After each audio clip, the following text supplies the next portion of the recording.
Comunale Eugenio Calanna, derby tra Città di Calatabbiano e Ionica, valevole per la sesta giornata del campionato di promozione siciliana per il girone C.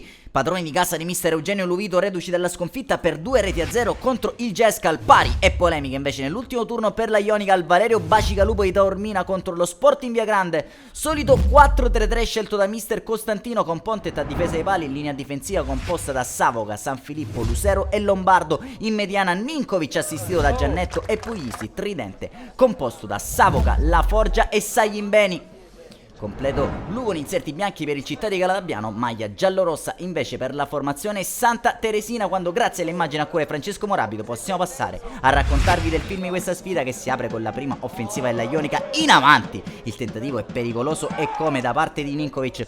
Ottavo di gioco, errore difensivo dei padroni di casa, prova allora ad approfittarne Saglimbeni che da pochi passi prova a sparare in porta, riesce a salvare tutto Riti sulla linea. Al decimo ancora Ionica in avanti con Saglimbeni che prende l'auto mancino, sprinta Saglimbeni, palla dentro di Saglimbeni, La Forgia non riesce però a imprimere forza al proprio mancino, come un fulmine al ciel sereno. Però al quarto d'ora arriva il vantaggio del Calatabbiano, l'assist infatti di Cantarella, lo scarico a rimorchio, il piattone di Rizzo che batte Pontet per il vantaggio della formazione di mister Eugenio Luvito. Dopo un quarto d'ora cambia il parziale all'Eugenio Calanna di Calatabbiano, allora si riversa in avanti la formazione di mister Costantino. Al 22esimo respinta la difesa locale sui piedi di Ninkovic che calcia bene ma alto sopra la traversa. Minuto 35 ancora il numero 10 Santa Teresino, questa volta sul punto di battuta di un piazzato va Ninkovic a foglia morta. Ninkovic colpisce il legno alla sinistra dell'estremo difensore locale. Riapprezziamo a rallenti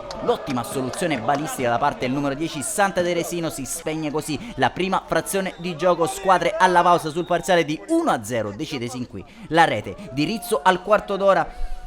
Nella ripresa ancora Ionica in avanti che prova quantomeno a pervenire al pareggio con Lucero che non arriva su questo pallone invitante. In minuto 62 azione confusionaria della Ionica, prova San Filippo la deviazione, la palla resta lì per La Forgia, il pallone però esce abbondantemente largo. Primo cambio con Uscenti e Ferraro che prendono rispettivamente i posti di Saglimbeni e Giannetto. Spazio al 76esimo anche a De Glo che va a rilevare La Forgia. Nel finale De San prende il posto di Puglisi, il centrale Lucero va addirittura a fare il falso 9 in avanti. 87esimo, per poco De Glo non trova una bellissima rete con questa soluzione di prima intenzione dal limite dell'area di rigore. Al 90esimo allo scadere ultimo cambio del mister Costantino con Giuseppe Savoca acciaccato che lascia spazio a Longo. C'è ancora un'occasione con Ninkovic che ci prova ancora da calcio piazzato. Si spengono qui le speranze della Ionica che impatta sul Città di Calatabbiano, prima sconfitta stagionale per la formazione di mister Dario Costantino che si deve inchinare a un Città di Calatabbiano cinico quanto basta per portare a casa i 3 punti. Infatti il gol di Rizzo al quarto d'ora